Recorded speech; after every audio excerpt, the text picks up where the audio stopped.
नमस्कार, मनीषा टेस्टी रेसिपीमध्ये तुमचे सर्वांचे मनापासून खूप खूप खूप स्वागत। आज मी तुम्हाला महाराष्ट्रातील विशेष म्हणजे मुंबईचा फेमस वडापाव कसा बनवायचा ते दाखवणार आहे। त्यासोबत मिळणारी लाल सुकी चटणी, हिरवी चटणी ती कशी करायची हे सुद्धा मी तुम्हाला सांगणार आहे। पण त्यासाठी हा व्हिडिओ तुम्ही शेवटपर्यंत पहा आणि माझ्या चॅनलला सबस्क्राइब केले नसेल तर सबस्क्राइब करायला मात्र विसरू नका। चला तर मग सुरुवात करूया। इथे मी प्रथम 4 मीडियम साइजचे बटाटे घेतलेले आहेत। त्यांना आपण आधी उकळून घेऊया। बटाटे उकडल्यानंतर त्यांना चांगलं थंड करून घ्यायचे आणि 5 मिनिटे फ्रीज मध्ये ठेवायचे। जास्त वेळ ठेवायचं नाही, त्यामुळे आपल्या बटाट्याची भाजी अगदी व्यवस्थित होते। आता बटाटे उकळत आहेत तोपर्यंत आपण वड्याचे कोटिंगसाठी बेसन पिठाचे बॅटर बनवून घेऊया। इथे मी 2 वाट्या बेसन पीठ घेतलेले आहे। त्यामध्ये 1 चमचा मी मीठ घालणार आहे। आता हे पीठ भिजण्याआधी हे पीठ व्यवस्थित मिक्स करून घेऊया।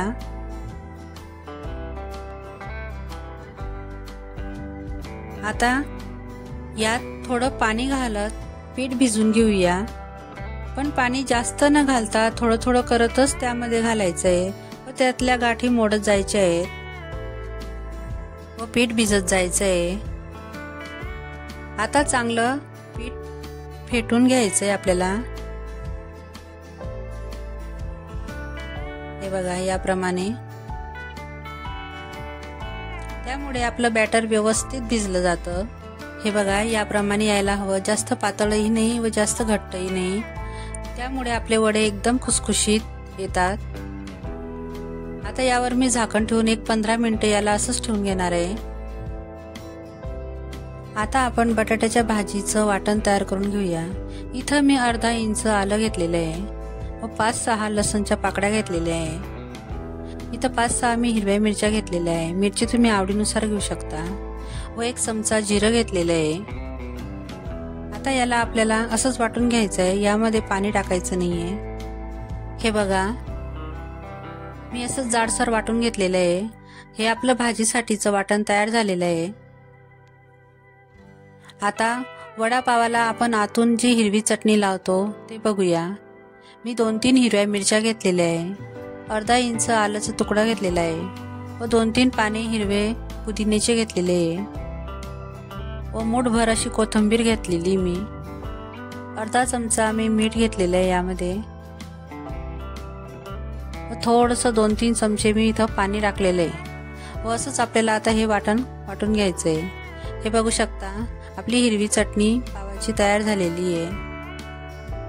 आता आपले बटाटे उकडलेले आहेत व त्यांची साल मी काढून घेतलेली आहे। त्यांना मी थंड करून 5 मिनिटे फ्रीज मध्ये ठेवले होते। आता त्यांना मी हातानेच कुस करून घेणार आहे। आपल्या हाताने जर कुस करून घेतले तर ते थोडे जाडसरच होता, म्हणून मी मॅशरचा उपयोग करणार आहे इथं।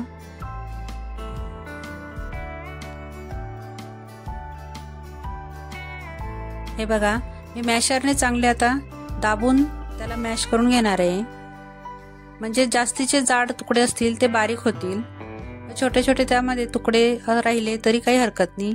वडापाव खाताना खूप छान लागतात ते। हे बघा आता मी हे मोकळे करून घेणार आहे बटाटे। आता भाजी बनवून घेऊया।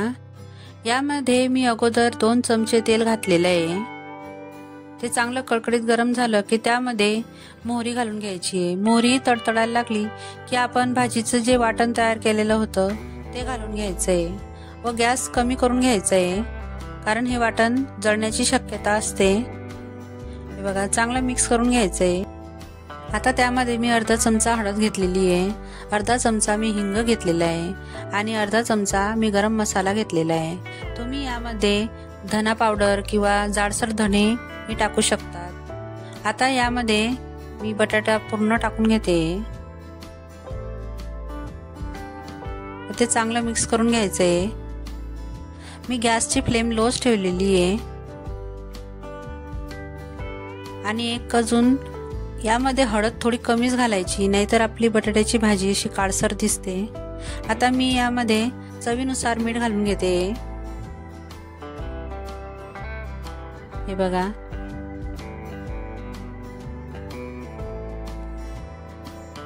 यामध्ये मी थोडी कोथिंबीर घालून घेतलेली आहे। कोथिंबीरमुळे बटाट्यांना एकदमच छान स्वाद येतो। आता 2 मिनिटं आपल्याला ही भाजी अशीच परतून घ्यायची आहे। हे बघा 2 मिनिटं झालेली, आपली भाजी व्यवस्थित परतून झालेली आहे। मी आता गॅस बंद करत आहे। ही झाली आपली बटाटे वड्यांची भाजी तयार। आता हे बटाट्याच्या भाजीचं मिश्रण पूर्णपणे थंड झालेलं आहे। आता आपण याचे वडे तयार करून घेऊया। सुरुवातीला गोल गोळा तयार करायचा आणि त्याला हाताला थोडंसं चपटं करायचं। इथं मी मध्यम साईजचे वडे करते, तुम्ही गाड्यावर मिळतात तसे मोठे वडे तयार करू शकता। इथे मी बाकीचे वडेही तुम्हाला दाखवणार आहे। आता इथं माझे मध्यम साईजचे वडे आहे, त्यामुळे माझे 10 वडे तयार झालेले आहेत। तुम्ही जर मोठ्या साईज मध्ये वडे बनवत असाल तर ते थोडे कमी येतील, 7 ते 8 वडे येऊ शकतात। तुमच्या आवडीनुसार तुम्ही हे वडे तयार करू शकता। तुम्ही चपटेनं वडे करता, गोल वडेही करू शकता। हे बघा आता मी पूर्णपणे सगळे वडे तयार करून घेणार आहे। हे बघू शकता माझे पूर्ण 10 वडे तयार झालेले आहेत। आता मी हे वडे कसे बनवायचे तेच सांगते। आता आपण आपलं बेसन पिठाचं बॅटर बघूया। आता यामध्ये मी थोडासा सोडा घालून घेणार आहे। हे बघा छोटा अर्धा चमचा मी इथं सोडा घातलेला आहे, जास्त सोडा घालायचा नाही तर आपले ऑइली वडे येतील।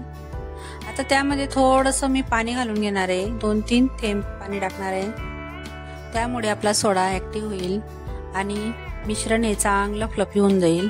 हे बघा त्यावर असे बारीक बारीक बुडबुडे यायला लागतील। आता आपलं बॅटर तयार आहे। इकडे मी तेलही गरम करायला ठेवलेलं आहे।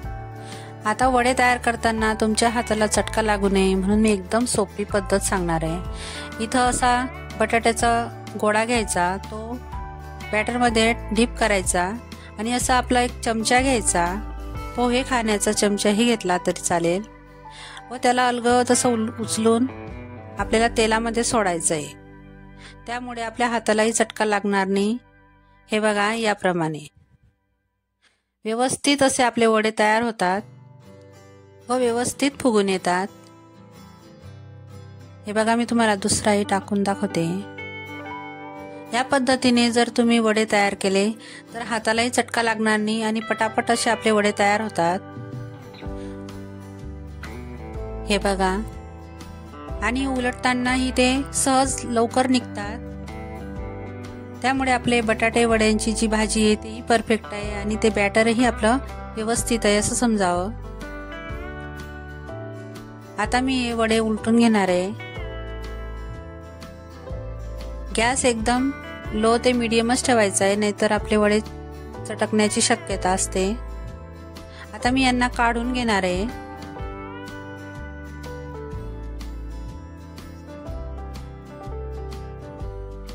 आता वड्यांचा जो असा थोडासा चुरा राहिलेला आहे तो आपण आता काढून घेणार आहोत। आता सुक्या चटणीसाठी बेसनाचा तळलेला चुरा लागतो, तो कसा करायचा ते मी सांगते। आपली बोटं बेसनाच्या बॅटरमध्ये अशी बुडवायची आणि ते बॅटर तेलामध्ये असं सोडायचं। हे करताना गॅसची फ्लेम आता मोठी करायची। हे बघा याप्रमाणे हा चुरा तयार होईल, तो आपण आता काढून घेऊया व याला आता आपण थंड करून घेऊया।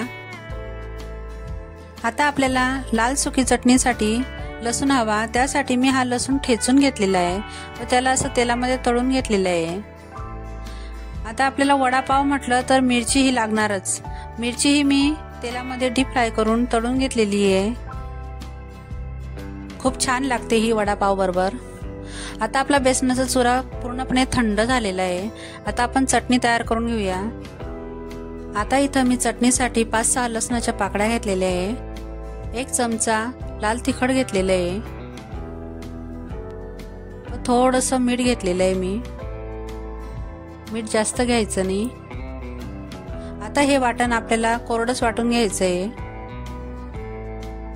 हे बघा याप्रमाणे मी वाटून घेतलेलं आहे। आता त्यामध्ये आपल्याला हा बेसनाचा चुरा टाकून घ्यायचा आहे।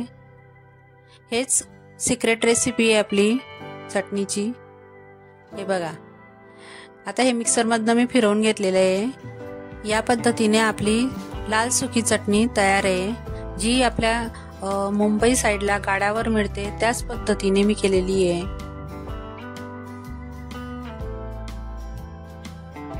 आता इथं आपली लाल सुकी चटणी तयार आहे, हिरवी चटणी तयार आहे, आपले वडे तयार आहेत व हिरव्या मिरच्याही आपल्या तयार आहेत व मी पावही कापून घेतलेले आहे। या पद्धतीने आता मी प्रथम पाववर हिरवी चटणी लावून घेणार आहे। हे बघा, या पद्धतीने लावायची आहे, एक्स्ट्राची असेल ती काढून घ्यायची। नंतर मी त्यावर लाल चटणी टाकणार आहे। नंतर त्यावर मी हा वडा ठेवणार आहे, त्यावर अजून परत सुकी चटणी टाकणार आहे। हे बघा, या पद्धतीने आता मी त्यावर मिरची ठेवणार आहे। तुम्हाला जर वाटल्यास त्यासोबत मिरची खाऊ शकता, नाहीतर असंही खाऊ शकता।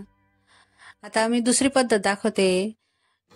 कोणाकोणाला हिरवी चटणी आवडत नाही म्हणून सुकी लाल चटणी टाकायची व त्यावर असा वडा ठेवून परत त्यावर मी सुकी चटणी टाकणार आहे। हे बघा, या पद्धतीने। व काही काहींना नुसती मिरची बरोबरच हा पाववडा आवडतो। या पद्धतीने ही दुसरी पद्धत झाली व काहींना नुसता वडा आवडतो।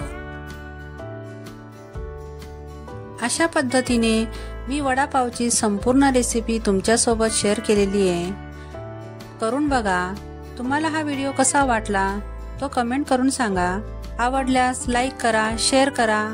पुन्हा भेटूया अशाच एक नवीन रेसिपी सोबत। तोपर्यंत मस्त खा आणि स्वस्त राहा।